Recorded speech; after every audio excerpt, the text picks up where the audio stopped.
So, greetings from the Eccentric Man, and tonight we've got another game, and it's from our practices for the Warlord GT. I'm playing Andy and his new German army, and we'll have a little look at that. It's in the painting process. But here I've got the same army that I took the other night, so it's got the going from left to right from the front. We've got the, looks like we've got the free artillery observer, and then we've got a Batman, and next to that is the second lieutenant. Then we got our Matilda, and then to the right of that we've got the white turban Sikhs, and we've got the green, well, khaki turban Sikhs. Those are 8 men with rifles and LMG. Behind them I've got my 8-man unit of Gurkhas, and that's rifles. The little man at the back is the spotter for the mortar. The little carrier at the back, that one's got the anti-tank rifle and is the armoured car. It's also got an LMG. Next to it is the recce carrier, which has got 2 LMGs and carries the commandos. And I've got the truck in front, which normally carries the Gurkhas. They're both veterans to help them come on from the flank. I've then got the 25-pounder with the spotter, and I've got the medium mortar. As you know, I've already mentioned the spotter. And the final unit is the 5-man commandos. So, yep, they're all ready, and as you can see, I've based them. So, this is Andy's new army that he's working on. He's working on a D.A.K army from the Western Desert book. This one is anyway from the Western Desert book, but it's a D.A.K army. So, he's got his 3 Panzer 3Gs. They were regulars in this game. He's then got a Kubelwagen with a medium machine gun. He's got a little truck. I think that's probably a heavy car, or it could be another truck, depends on how he's running. I can't remember. And then another truck, because obviously it's a motorised platoon, so therefore all the infantry have to have something to come on in. Infantry wise, he's got a veteran anti-tank rifle that you can see a little bit there. Obviously his commander is one of the tanks. At the back on the right, he's got a 8-man veteran unit with rifles and an LMG and 1 SMG. The 2 units of 6 men, they're the new, I'm trying to think of the name, I can't remember the name for them, but they are 6-men units, and they've got 2 LMGs, an SMG and a rifle and 2 loaders. You get the second LMG free in the Western Desert book, so that was what Andy was running, and he apologised for it being 1 point over, but never mind. So yeah, as you can see, he's just getting his force painted up, and he's got his base coats, and he's put his gloss varnish, and next thing up will be some detail work, I would hazard a guess. We rolled up to see what we would get, because at the Warlord GT you're likely to get any of the scenarios from the book, and this one was hold until relieved. This one is hold until relieved, so you have an objective in the middle, and it can deviate either 12 inches to the left or 12 inches to the right, but it's got to be equal distance between the 2 long table edges. So Andy did move it, and it ended up in that little bit of wood on that corner. As you can see, the crossroads, and just to the right there's the wood, and that's where it went. He decided to be the defender, and took this side of the table. He changed around after I took the picture here, and he had this side. So with hold and relieved, the defender gets to put down 2 units, and one of them can be a vehicle with up to 7+ armour. The attacker can then put down all their infantry if they wish, or any or all of it.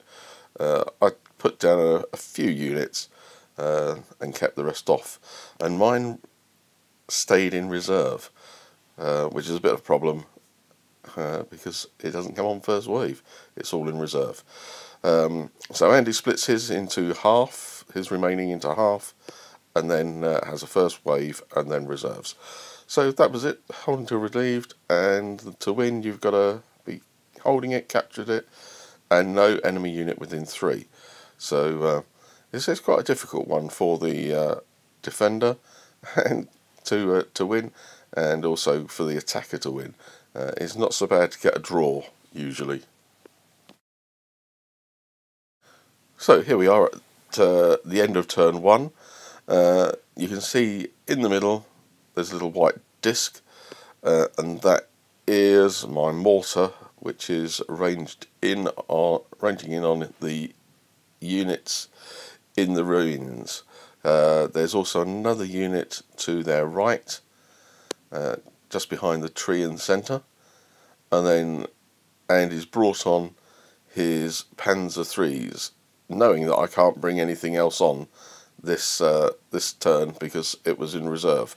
So I only had my little infantry unit down there. I brought one on behind the wood on the right, and I'm not quite sure why this picture's got the other unit missing, but there was another unit of infantrymen that I brought on just behind the field which had the big tree just to the left of centre.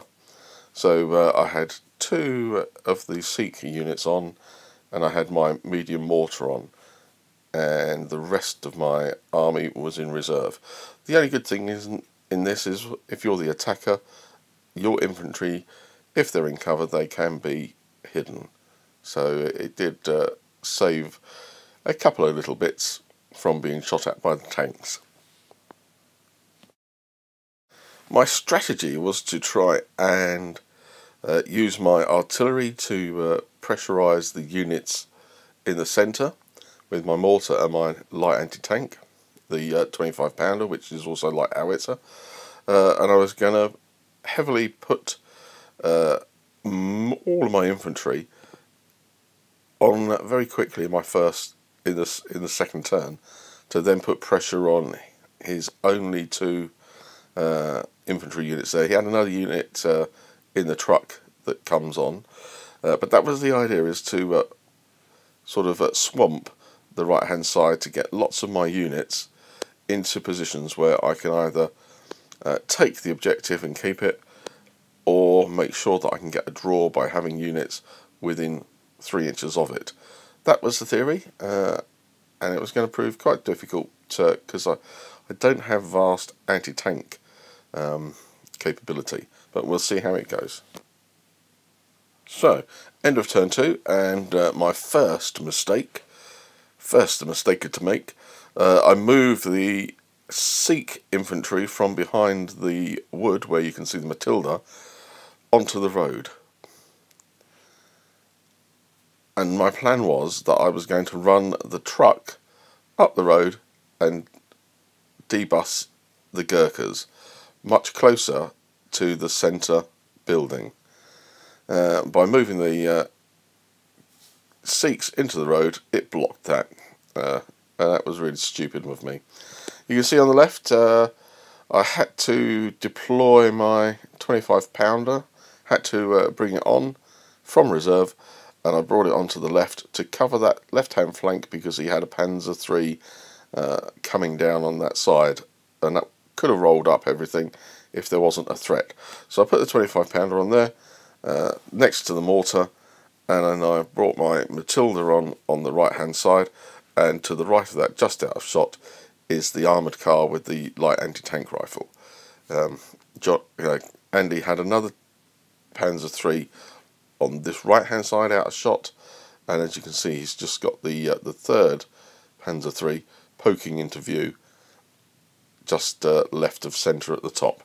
So yeah, that was the first one. That was the first mistake, putting the Sikhs in the way of the road to prevent the truck being able to travel 24 inches up the road and the Gurkhas hopping out by the ruin. Yep, that was a problem. So, turn 3 and Operation Swamp. So as you can see, I've got the Sikhs, I've got the Gurkhas on the road, and I've then brought in my little recce carrier with the commandos. So brought them on to start putting a little bit more pressure in. See, I can got the Sikhs in the ruin to the left, and I've got my officer just to the right of the ruin here. So, yep, trying to get the infantry up close to try and take on the one unit in the ruin, and where Andy's moved his other ones into the woods and there. Yep, and he used a lot of down in this for his units in the wood and the ruins, and that was a little bit tricky to try and to winkle them out from those positions. I tried to range in with a mortar on the ruins in the middle, and didn't get a 6, and didn't get a 5, and then didn't get a 4. So I was hoping that we would then get it with a 3 on the next turn. However, Andy started to move up his tanks, getting them to close in. So you can see he's moved that one up into the middle behind the wall. And on the left, just out of shot, there is another tank threatening the 25 pounder. And I put the 25 pounder on ambush just in case either of those two tanks moved. And that would give me a little bit of support. In this turn, Andy's tank on the left, out of shot, took a shot at my mortar team and put 1 pin on them, and that proved to be a bit of a bane.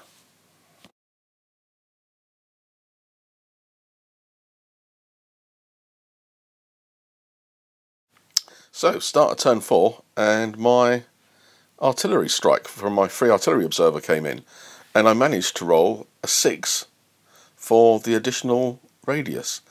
That 12 inches managed to get 3 of Andy's units, the one in the ruins, the one in the woods, and the anti-tank rifle that's just out of shot, and also my Gurkhas. So it only put 1 additional pin on the guys in the ruin. It put 3 pins on the unit in the woods, and it put 3 pins on my Gurkhas, giving them 5. I take up an atom, so even with the pins they can get up and charge, because the pins don't affect the assault. However, there's no one here within 6 inches because I'm behind the wood, behind the fence, and that's going to reduce my move to 6, which was a real shame. So that meant that I would have to rally in turn 4, which was going to cause them a lost movement turn. But yep, that was my good rolling for the radius. So I thought, in for a penny, in for a pound, and advanced everything up, trying to get into a position to attack and destroy the units. So I moved up my commandos in the little carrier, and that was to take a shot down the road at the Kubel wagon, and also to put a shot into the ruins. Sort of worked. I got up there, but I didn't get the dice out that I wanted, so before I could get the commandos out, the tank moved up and blew it up. And so the commandos come out into a position where I liked them to be, but obviously went down. Didn't take any casualties, fortunately, but did take 2 pins from a bit of shooting and the shot to the carrier that blew it up. So with that, after the tank had moved and committed itself, I threw forward the Sikh infantry, hoping that I might get the first dice, and then I could throw them into the ruins to capture that. I moved up the Sikh infantry on the right to the edge of the wood, but unfortunately they were just 6 inches out, just out of 6 inches to the unit in the middle, which proved a bit of a problem. Andy responded by bringing up his truck and debussing a unit of infantry there.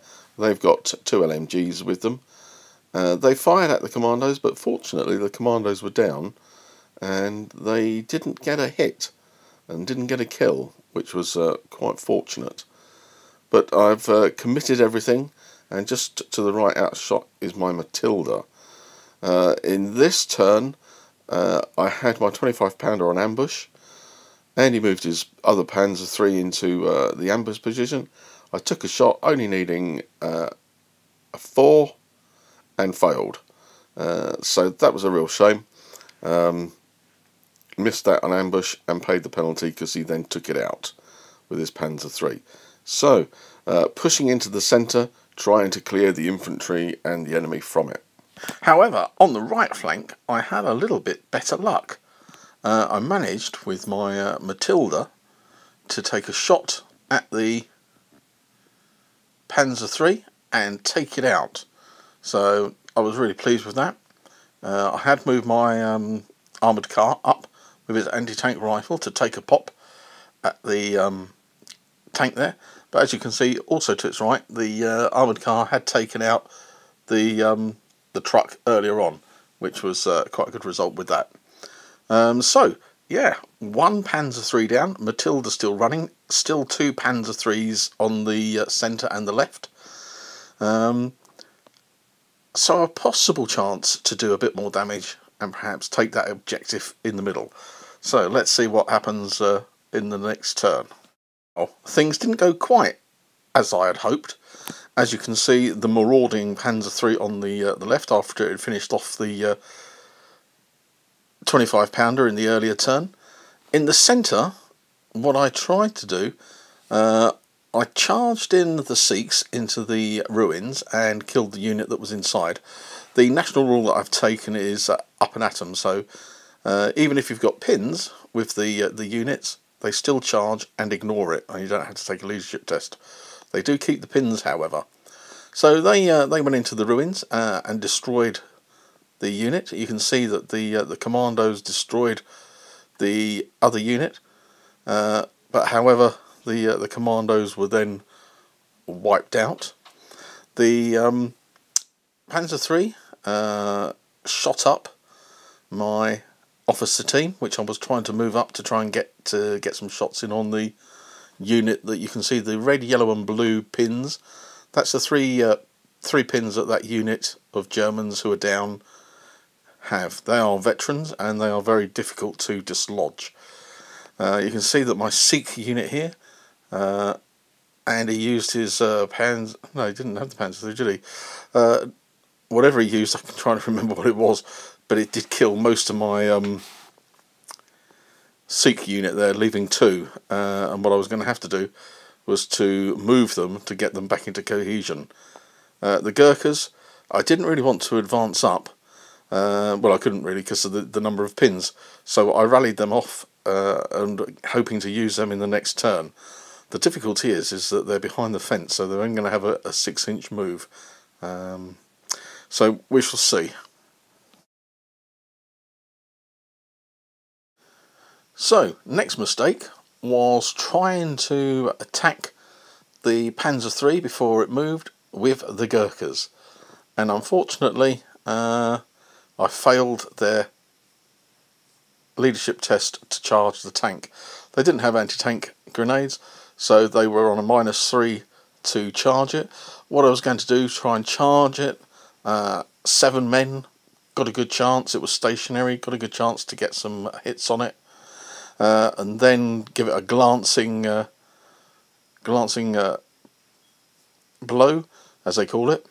So it could have immobilised it, it could have stunned it, or it could have even set it on fire. However, they were on 10, and I rolled rolled an 8, I think, which failed because they needed a 7 or less. So I did think about just moving them 6 inches over.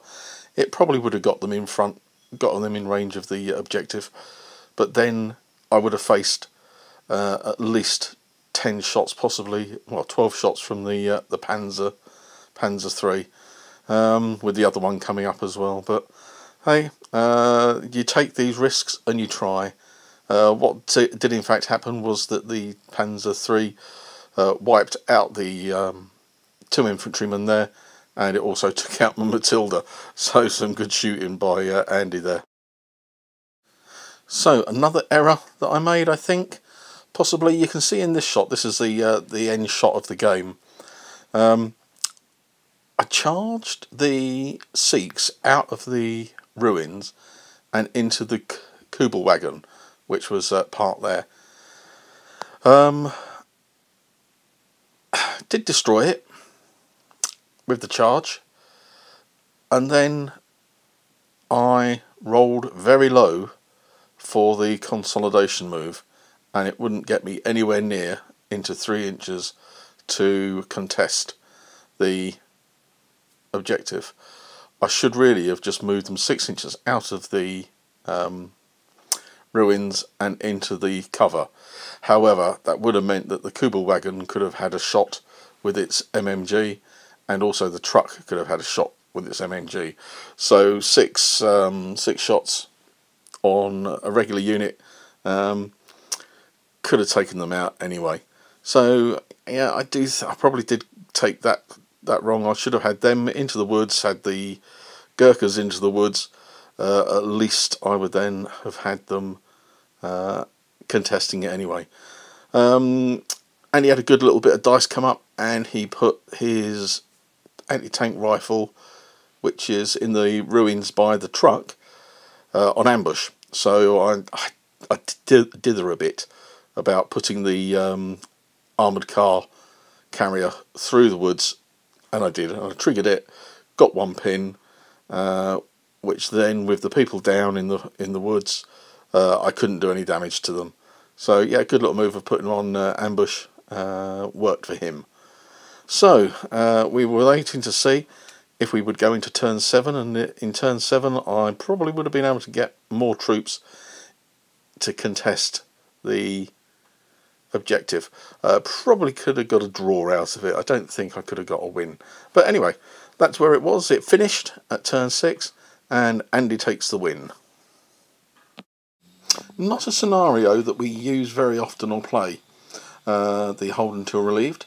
However, I thought we needed to have a game of it, because it might come up with the Warlord GT that we're practicing for. Overall, yeah, I am pleased with how the army went. It's quite useful. It's got some nice little touches to it. The Gurkhas, if I can get them in and use them properly, are very good. Commandos are good firepower and tough fighters to get them in.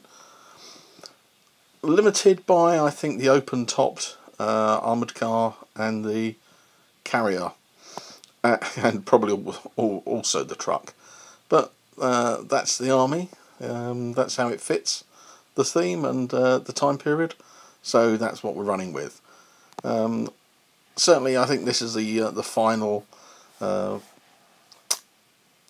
result for the army. This is what I'll be taking, and probably try and get a few more games in. We've got November Pain coming up, which is our little tournament at Lost Ark Games for the Landseers, Stevenage Landseers Club. We've got 12 people at the moment, so that's quite good. Probably get a few more. We've got room to take up to 20 if we get more people sign up for it. You can find the tickets if you are near to Stevenage in Hertfordshire on the lostarkgames.com website. You can find the tickets. They're £10 each, and it's 3 games on Sunday the 11th of November. So check it out if you want to come along. So yeah, on to the next game, I would think then. Not sure when that's going to come up, but I'm very pleased to have got them all based and all ready for the tournament. So hope you enjoyed the video. Please give it a thumbs up if you did. Please share it with your friends, let them know, and subscribe if you haven't. More stuff coming up as we speak. So thanks very much. Take care.